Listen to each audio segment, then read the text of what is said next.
See what it is. Getting in that work. Sugar shred, bitch. Welcome back. I am masculinity architect Duwayne Langham. This is the app, Yolo Ave, the road leads travel.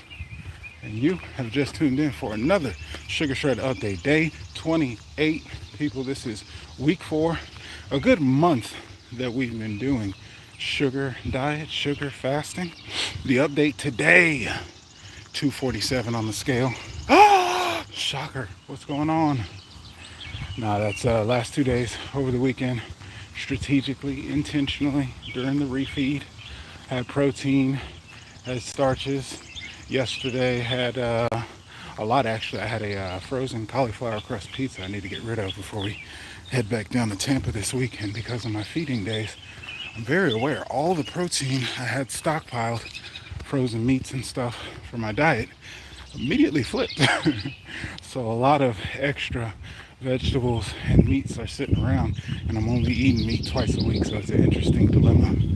And my groceries now are fruits, which I've even managed to stock up on that, which is actually part of the conversation today, talking about discipline. So yeah, 247, no big deal. Is up, I think 244 yesterday after the first refeed, second day. And by that, to elaborate why I say refeed, I've talked in detail. We're talking about sugar fasting, sugar dieting, and with that, you're basically restricting fats and protein to very minimal, like almost zero, on a daily basis, grams. And with that, it kicks up the hormone FGF21, increases metabolism, increases fat burning. That is the goal. Sugar fasting, fruits, honey, juices, table sugar, processed sugars work, but not recommended in my eyes.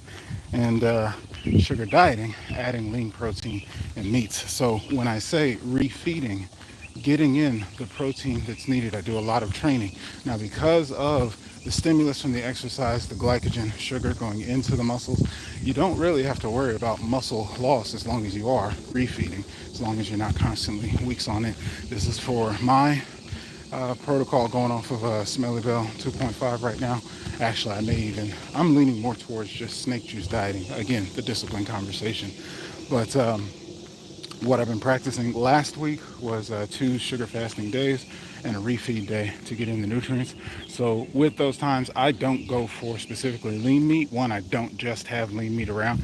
Two, with all the restriction on fat inside of this protocol, I have no problem letting it get compensated like as a balance for the week. So when I do eat, when I do break, when I do slow down and throw my body out of the maximal burning, let me go ahead and get all the nutrients I need and just let it do what it does. Because my prediction for this week is that by about Tuesday night, Wednesday morning, somewhere in there, I'll be right back at, here's a prediction, right? Tomorrow, what's it, Monday? So Tuesday, probably be at about 230, 243, 244. It seems to be the maintenance weight I keep coming back to.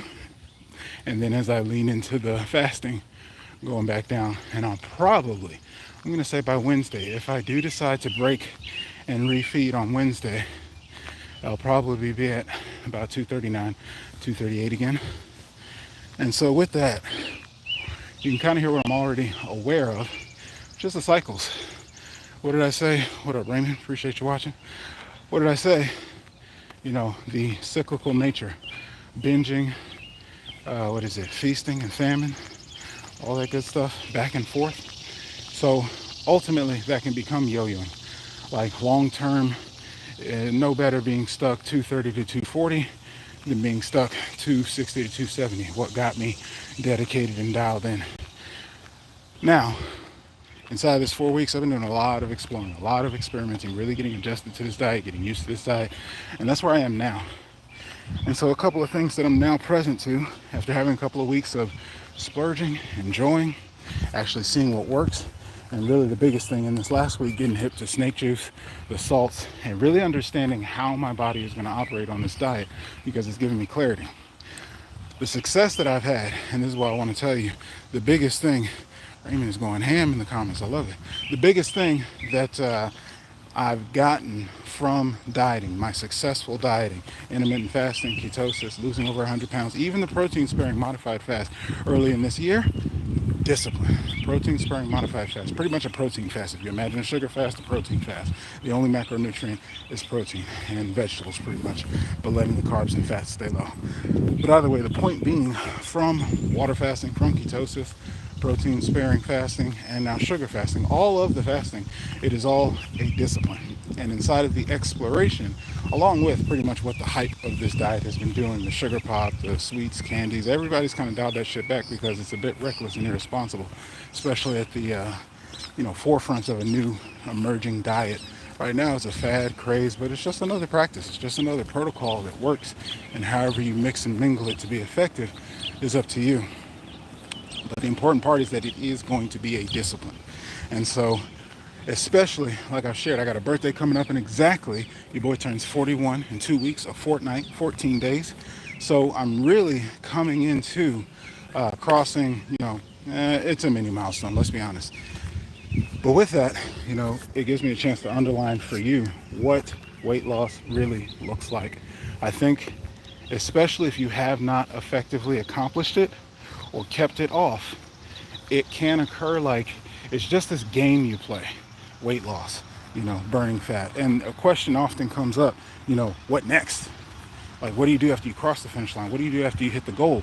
And that's why I encourage, actually realizing the reality of the process. You are living your life, you're going for a goal, and once you reach that goal, your life isn't over, and nothing is on permanent. All the effort and work that it's taking you to get there is what's going to be required to maintain it. Otherwise, it's going to be temporary. You will not reach a point of anything. You will not be as strong as you want to be. You will not be as fast as you want to be. You will not be as, slim, lean, trim as you want to be. Whatever the goal, even if you're putting on weight, it will not be maintained if your lifestyle doesn't support it. So you can do it and accomplish the thing. What was required for you to get that result is going to be required to maintain it. And so if you're not committed to actually living that way, you might as well put it down, fam. I'm aware for myself, this has been, again, I say 27 years that I've wanted to lose weight. It's been 7 years since I lost 100 pounds. And now 5-6 years going for a six-pack. I've been quite aware that I may reach a six-pack. Look at all this definition. Be like, fuck this, I'm hungry. Let's go eat something. And if that's the case, if what it takes to maintain, because I have heard and I have seen in my own experience, it is challenging when you have less to lose. If my ideal weight is 20-30 pounds away right now, what's the number? Because I don't know what I'll actually look like. The number is only 20 pounds away. So I'm cool to be bouncing back and forth, because it's like, damn, if I can lose 10 pounds in a week, it's possible. The thing is, what that 10 pounds is going to require. So to dial back in to actually get the results that I want, I'm going to need to tap back into my discipline and exercise muscle. And I say that emphasizing it because what you've been seeing, what you've been hearing about has not been. I've been learning the discipline of this diet, learning how my body responds to it, learning what it actually feels like, and so I can dial in and learn what I actually need to do. Something I have not experienced truly inside of practicing this is hunger, to be honest with you. I have not had a time where I am dying to eat, hunger pains at all. This has been a mental, I want to eat. And that's something I've distinguished a long time ago. Inside of this diet, you don't have to restrict. I want to be responsible in saying that. But again, what are your goals? So for me, with fat loss being the key, maximizing the equation, calories in, calories out, will be the most ideal. This is temporary. This is something I don't need to stay in. The whole point is to get there. As Cole says, Cole Robinson, Snake Diet, shout out. Sprint to the finish line. Once you get there, then you can look at the maintenance. Even Skeleton City, shout out to him. He's got a great principle and philosophy towards all this. But how he's got his pyramid of foods broken down, and you can enjoy what you need to enjoy in each phase that you need to get to. But understand that there's a maintenance. But while you need to get where you need to get, you're going to do things a little differently.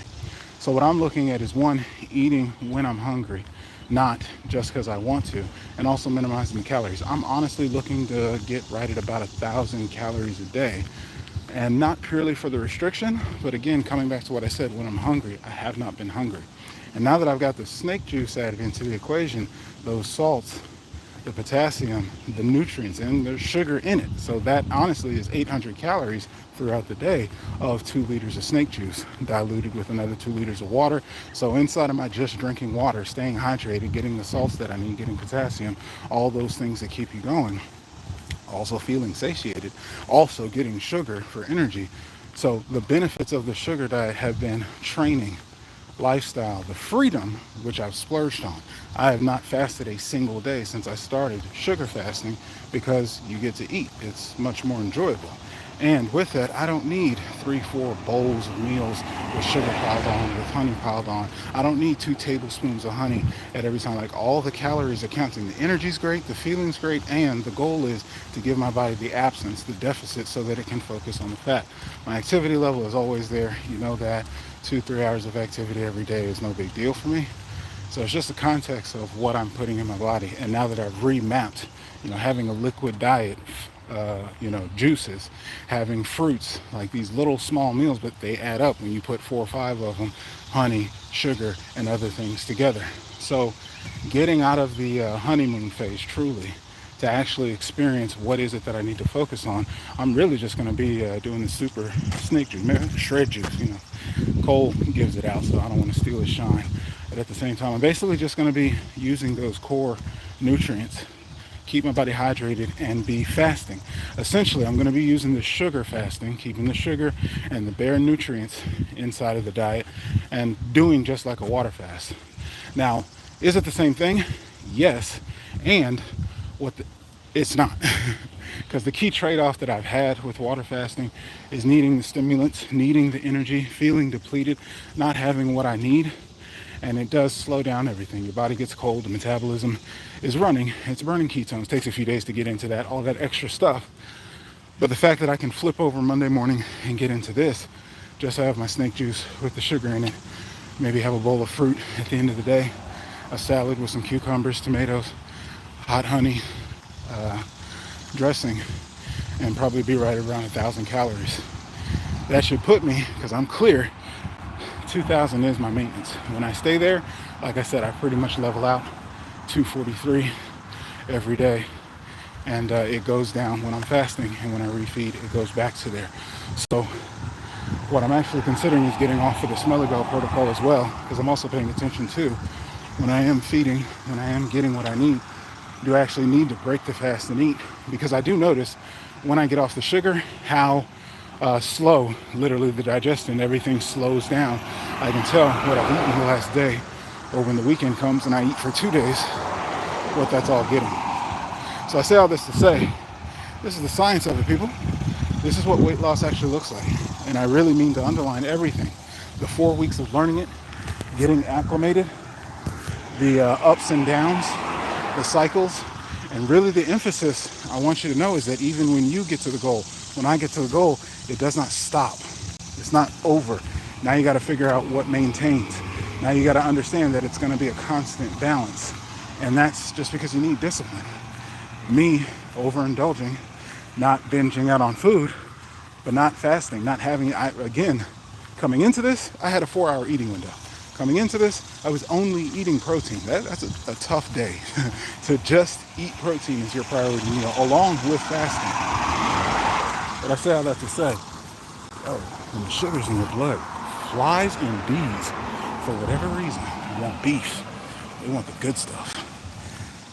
Anyway, yeah, so I just want to give you the encouragement. You're human. It's okay. This is the reality that I want. I don't want you to be looking at no motherfucker with perfect six-pack and all that. Yeah, your boy's got some gains going, but I've been working at that shit for a long time. But I want you to know the reality. You can have what it is that works for you, whatever your ideal goal is, if you put in that work. And always be real. Just always be willing to do what it is that you're going to have to do to get the goals that you want to reach, because that just is what it is. So wish me luck. We got 14 days, 2 weeks to my birthday. Let's see if we can get down to a new low. 238 has been it. I'm telling you, put money on it. Watch, we're going to check in. Today's the 28th. By the 30th, day 30, we're going to check in back at that low weight on Wednesday, 238. I'm going to make sure of it. And whether or not we do like 5 days of snake diet, sugar fasting, that's kind of what I'm leaning towards. I'll just have to see Wednesday what I feel like as far as energy levels, if I need to refeed. But looking at picking it up to doing probably 5 days of liquid sugar fasting. At least for this next 2 weeks, that's what I want to commit to. See how that is, see how my training is, see how my strength and energy is, and see what kind of results we can get. Because that's the recommendation, honestly, of Cole Robinson. Sugar fast until you get to a new low. Sugar fast until you break your plateau. Sugar fast until you get to the space that you want to get to. This is all temporary, but this is the science of it. Sprint to the finish line so that you can get to a space where you can maintain. So for me personally, so that I can have that refeed, the protein every other week, and all that good stuff. That's what it's looking like. That's the adjustments. Stay with it. Stay strong. In the meantime, I'm going to be right here. Wish you the best and only success. Being the best version of myself, one can say. Be underpowered. About to get into the gym. I already got this 10K steps. The question is, in the meantime, who are you going to be? Peace.